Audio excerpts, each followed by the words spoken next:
یہ میں نے نا ایک یہ آپ دیکھ رہے ہوں گے آگے ایک امیج میں نے بنائی ہے سپریم کورٹ کے ججز کی. سب سے اوپر عمر عطیہ بندیال ہے، ان کے نیچے 6 جج ہیں. جو تیسری لائن ہے اس پہ 2 بیچارے بیچ میں لٹکے ہوئے ہیں.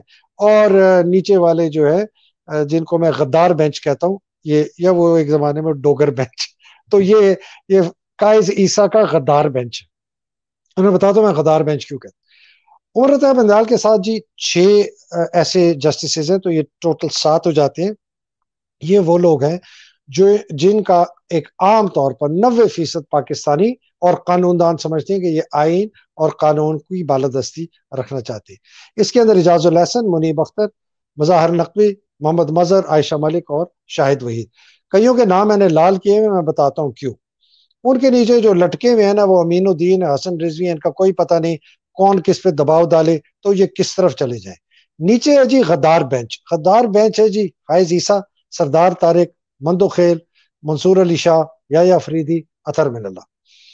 یہ نیچے والے جو ہے نا، ان کی ایک جو کامن فیکٹر ہے کہ یہ سارے کے سارے تقریباً، منصور علی شاہ کا مجھے نہیں پتا، اس کے علاوہ سارے کے ساروں کے متعلق مشہور ہے کہ یہ فائنینشلی کرپٹ ہے، اور ان میں سے چند جو ہے وہ مورلی بھی کرپٹ ہے.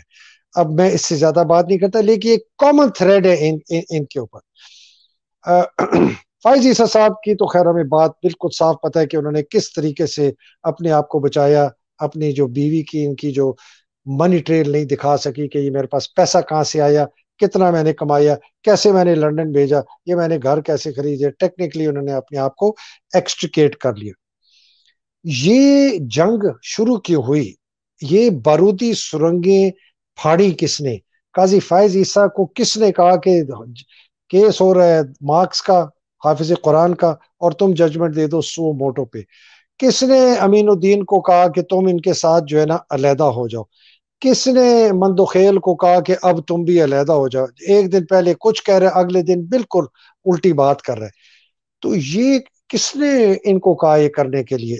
آپ سمجھتے کہ یہ شہباز شریف کی باتوں میں آئے ہوں گے، یا وہ اعظم تارڑ، یا وہ سنگل پرستی دوسرا تارڑ جو ہے، جو ایک اور غدار جج کا پتہ نہیں پوتا ہے یا نواسا ہے، دوسرا تارڑ.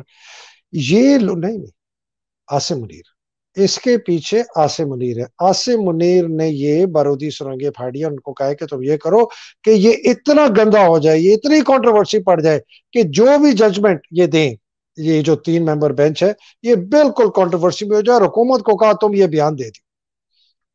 اب مجھے یہ بتائیں یہ جانا کیا چاہتے ہیں؟ یہ کیوں چاہتے ہیں کہ 8 اکتوبر کو الیکشن ہو اور یہ جو 30 اپریل ہے اور 28 مئی کو نہ؟ یہ میں ایک بہت گھنونی آپ کو ایک سازش سنانا چاہ رہا ہوں. آبویسلی سب سے بڑا آبجیکٹو تو یہ ہے کہ عمران کو یہ پاور میں نہ آنے دیں. لیکن عمران کو یہ پاور میں کیوں نہیں آنے دینے؟ اس کے علاوہ کہ اس نے بڑے ریفارم کرنے، لوگوں سے جواب داری لینی ہے.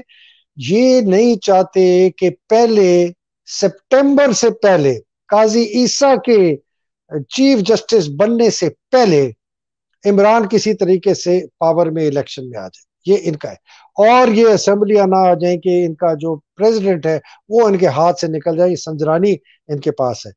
اب یہ کانسپریسی سنیں جی، بڑی زبردست کانسپریسی ہے. مجھے اندر سے انہوں نے خبریں دی. اس کانسپریسی کے جو کی ممبرز ہیں وہ ہے جنرل عاصم منیر ہے، شہباز شریف ہے، اعظم تارڑ ہے، رانا ثناء اللہ ہے، اور مریم صفدر ہے.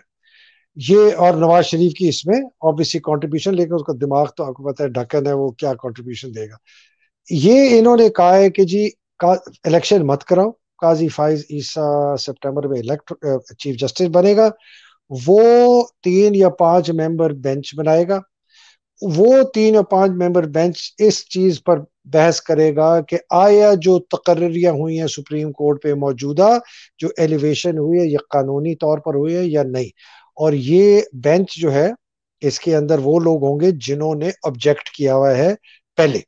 کہ جی جب آپ کو یاد ہو عطا بندیال نے جب پچھلے 3 اور اس سے پہلے عائشہ ملک اور باقی لوگ جو تھے، یہ ان کو جب ایلیویشن ہو رہی تھی تو فائز عیسیٰ اور یہ پاکستان بار کاؤنسل جو احسن بون وغیرہ، اعظم تارڑ نے بڑی خلاف کیا تھا کہ نئی چیز سینیورٹی پہ ہونا چاہیے، یہ بندے ایسے نہیں ہونے چاہیے.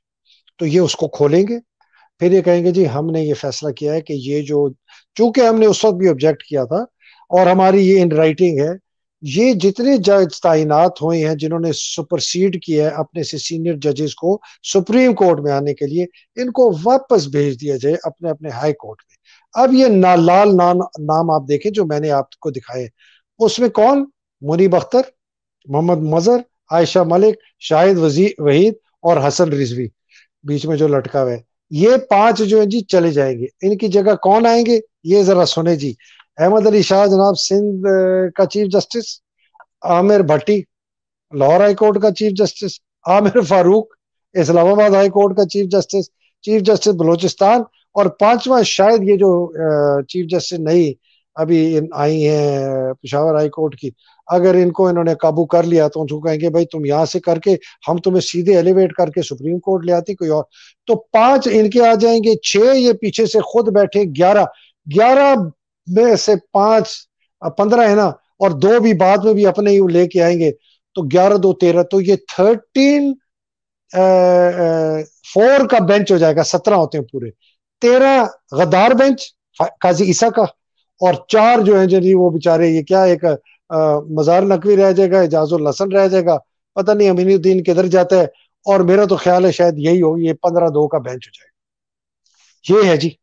اور اس کے بعد جو انہوں نے قانونی کارروائیاں کرنی ہے نا، یہ پھر لیجیٹمیسی دیں گے، لیگل لیجیٹمیسی دیں گے عاصم منیر ڈڈو کو کہ وہ کوئی ایمرجنسی لگائے یا حکومت کوئی ایمرجنسی لگائے، کیئر ٹیکر کا لیے بھی بہانہ بنا دیں گے ان کو ایکسٹینڈ کرنے کا، کچھ کر دیں گے کہ لیگل یہ کر کے، اور یہ جناب اس طریقے سے آگے طول دیں۔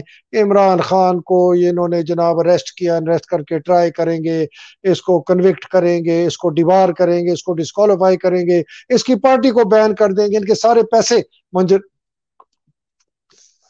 کھا جائیں گے، لے جائیں گے کہ ختم ہو جائے پارٹی۔ یہ ہے جی ان کا ارادہ، یہ گھناؤنی سازش ہے۔ اس لیے 8 اکتوبر اب ان کے لیے بہت امپورٹنٹ ہو گیا ہے کہ فائز عیسیٰ جو ہے نا، جو یہ میر جعفر نے کیا تھا، یہ فائز عیسیٰ اسی طرح بیٹھ کے سپریم کورٹ کے ساتھ کرے۔ میں ایک سوال صرف چھوڑ کے جانا چاہتا ہوں اپنے فوجی بھائیوں سے، خاص طور پہ جو بہت سپورٹ کرتے ہیں فوج کو اور عاصم کو، اور خاص طور پہ ایک فرد ہے لیفٹیننٹ جنرل نعیم لودھی، اس کے لیے جو روز ایک ٹویٹ پہ بیانیہ دیتا ہے کہ سپریم کورٹ کو فل بینچ کریں، یہ بہتر طریقہ آپ غصہ کریں۔ میں ان کے لودھی صاحب سے کہتا ہوں آپ نے اس فوج کی پتہ نہیں 34 35 38 سال نوکری کی، لیفٹیننٹ جنرل رہے، ڈیفenس سیکرٹری رہے، منسٹر آف ڈیفenس رہے، کیئر ٹیکر کے، آپ یہ چھوڑیں یہ دوسری جگہ کے جو آپ آل فال بولتے ہیں، آپ اپنے ادارے کے اوپر، میں آپ سے ایک سوال پوچھتا ہوں، مجھے بتائیں اگر اس فوج کا آرمی چیف سپہ سالار باجوہ تھا، عاصم تھا، جو کرپٹ ہو، کمپرومائزڈ ہو، بلیک میل اس کو کیا جا رہا ہو، کمزور ہو، غدار ہو، جس نے ایک ایسے آدمی کو کمٹمنٹ دی ہو مریم نواز جیسی اور نواز شریف جیسی کہ میں اس پارٹی کو تباہ کروں گا، پی ٹی آئی کو، اور میں اس عمران خان کو قید میں ڈالوں گا، اس کو ختم کر دوں گا، اگر یہ آدمی اس فوج کی پاور کو اس طرح استعمال کرتا ہے جس طرح وہ کر رہا ہے، اور اس کے ساتھ اس کے 27 لیفٹیننٹ جنرل جو ہیں جس کے اندر 9 کور کمانڈر اور باقی جو اس کے 18 ہیں پی ایس اوز وہ،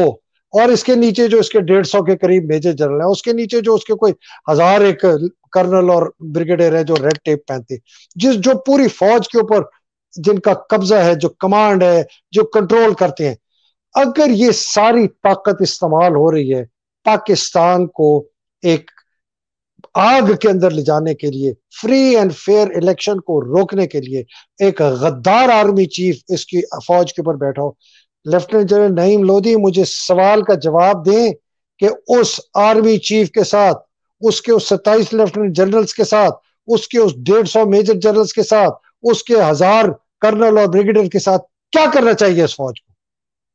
اس ملک کی عوام کو ان لوگوں کے ساتھ کیا کرنا چاہیے جو اس ملک کو بیچ رہے ہیں، جو اس ملک کو لوٹ رہے ہیں، جن لوگوں نے ڈاکو لٹیرے لا کے ہم کے اوپر بٹھائے، جو فری اینڈ فیئر الیکشن نہیں کروانا چاہتے، جو اس پاکستان کی سب سے بڑی نمائندہ پاپولر جماعت پی ٹی آئی کو ختم کرنا چاہتے ہیں، جو اس پاکستان کا سب سے بڑا لیڈر جو ہے، جو رول آف لا چاہتا ہے، جو الیکشن چاہتا ہے، جو آزاد جمہوری پاکستان چاہتا ہے، اس کو آپ قتل کرنا چاہتے ہیں۔ آپ اس فوج کے ساتھ کیا کریں؟ مجھے بتائیں جنرل لودھی. میں اس سوال پر چھوڑ کے جانا چاہتا ہوں اور میں امید رکھتا ہوں کہ جنرل لودھی جو ہے وہ اپنی ٹویٹ میں اس کا جواب دیں گے. یہ سیاسی بیانات سے آپ ہٹیں کہ ادھر کی بھی دکھاتے ہیں اور ادھر کی بھی دکھاتے ہیں اور ظاہر کرتے ہیں کہ آپ پی ٹی آئی کے سپورٹر ہیں، اندر سے آپ کسی اور کے. میں ایسے میری لغت میں اس قسم کی حرکت منافقت میں شامل ہوتی ہے. لیفٹیننٹ جنرل لودھی صاحب، میں ڈائریکٹلی آپ سے کہہ رہا ہوں، اس لیے کہ مجھے آپ کے اوپر بہت غصہ ہے، اس لیے کہ آپ ایک سینئر آرمی آفیسر ہیں، اس لیے کہ لوگ آپ کی عزت کرتے ہیں، آپ کی بات پہ وزن ہے، لیکن آپ بہت غلط راستے پہ لوگوں کا. آپ میرے جیسے لوگوں کو کہتے ہیں کہ ہم اینٹی اسٹیٹ ہیں، ہم اینٹی پاکستان ہیں، ہم پاکستان فوج کو اس لیے ہم اس پہ حملہ کر رہے ہیں کہ ہم دشمن کا ایجنڈا لے کے چل رہے ہیں. کیا بات کرتے ہیں؟ جس فوج نے اس ملک کو لوٹ کے کھا کے برباد کر دیا، تباہ کر دیا، اس کو ہم کچھ نہ کہیں. جس سپہ سالار میں لٹیروں کو ڈاکو لٹا کے ہمارے پہ بٹھا دیا، اس کو کچھ نہ کہیں. جس عاصم منیر کو مریم نواز اور نواز شریف نے بلایا، اس کو کچھ نہ کہیں. جس نے ارشد شریف کو قتل کروایا، ذل شاہ کو قتل کروایا، اس ملک کے نہتے شہریوں کے اوپر ظلم کیا، 5,000 بندے اریسٹ کیے، 5,000 سے زیادہ ریڈ کیے لوگوں کے گھروں پہ، سابق وزیر اعظم پہ 2 دفعہ قاتلانہ حملے کیے، اس کے گھروں پہ ہوا بولا، ہم اس کو کچھ نہ کہیں. ساری طاقت اس کے پاس ہے، اور کس کے پاس؟ مت کریں، بہت زیادتی ہو جائے گی. پاکستانیوں، یہ جو میں نے نیچے حقیقی آزادی آن لائن ہے، یہ میں نے اس لیے لگایا، اس میپ کو کھولیں، ادھر آپ کو بڑے بڑے شہروں میں جگہوں کے میٹنگ پوائنٹس ملیں گے، جا کے ملیں، باہر نکلیں، اپنے ہاتھ میں زور بازو سے کریں. ان لوگوں نے نہیں آپ کو چھوڑنا، یہ آپ کے سپریم کورٹ کو بھی تباہ کریں گے، یہ اس ملک کو بھی تباہ کریں گے، یہ ایک ایک چیز کو تباہ کریں گے اپنے آپ کو بچانے کے لیے. ناظرین،